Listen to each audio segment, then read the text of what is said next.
The first chapter of Emily Frankel's novel, Karen of Troy. Stepping into the revolving door, Mrs. K was scared.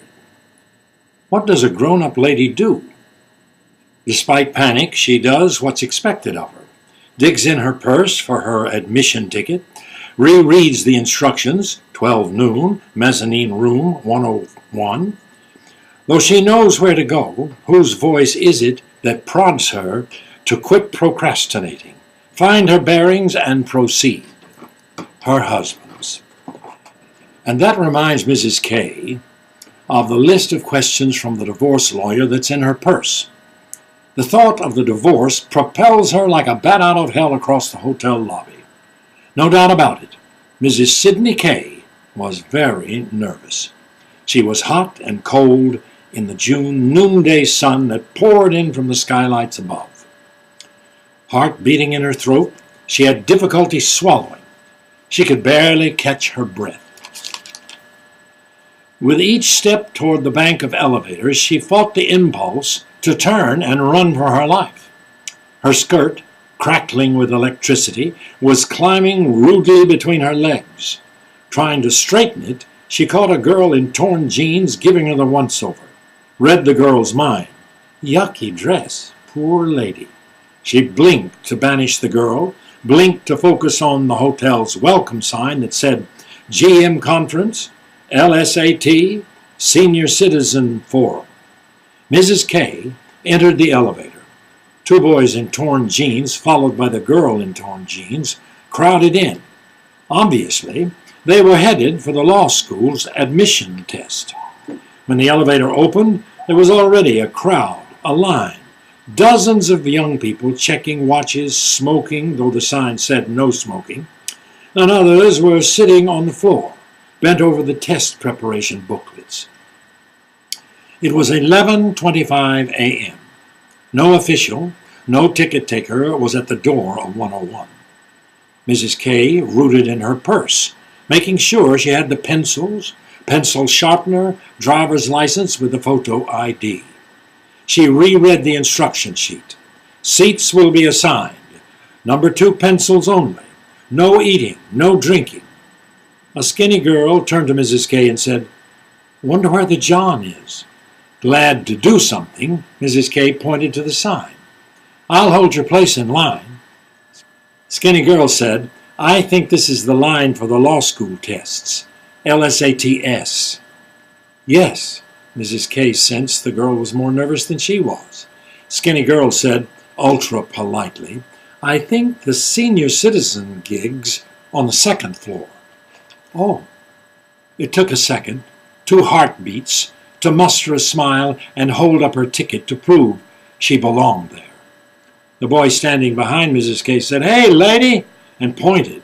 The line was moving toward an official-looking young guy who had set up a table with a sign-in sheet and ink pad for the required thumbprint. Mrs. K quickly gave the official her ticket and ID, ready to say hotly, "Yes, I am taking the test. Say loud and clear." The official-looking young man said, "Last name K, first name Karen? Right thumb, please." He pressed her thumb on the ink pad, pressed her ink thumb on the ticket.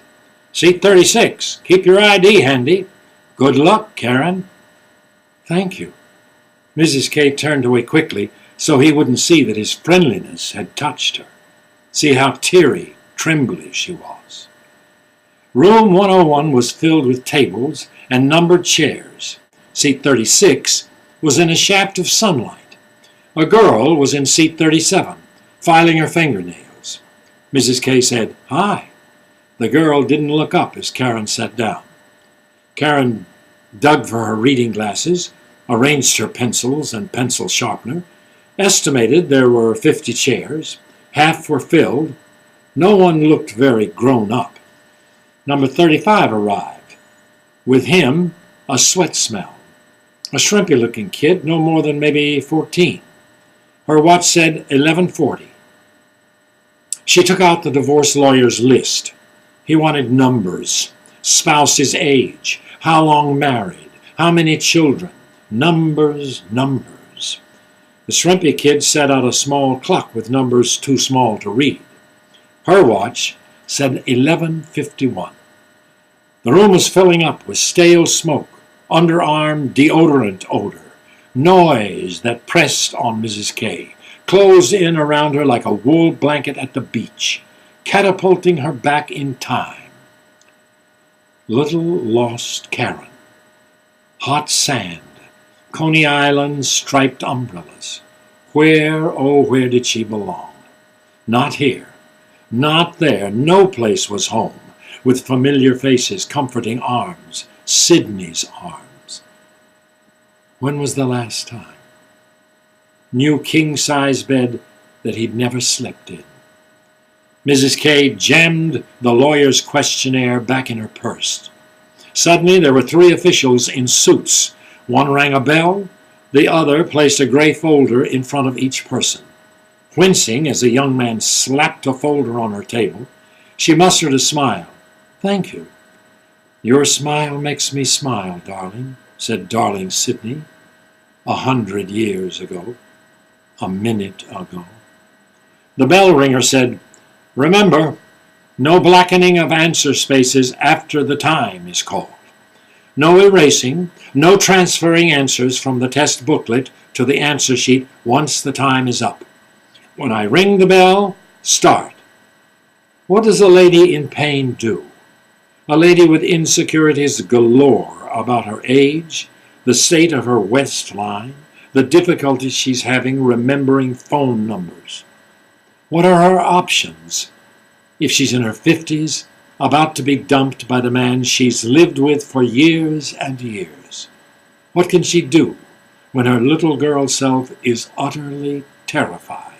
Her bladder is suddenly full, and the sun is in her eyes. The lady summons the steel, summons every ounce of toughness that's in her. She shoves on her glasses and grabs the number 2 pencil. The young man rang the bell. Mrs. K opened the folder and took on the test. When I finished this chapter, I had to turn the page to find out what happened next.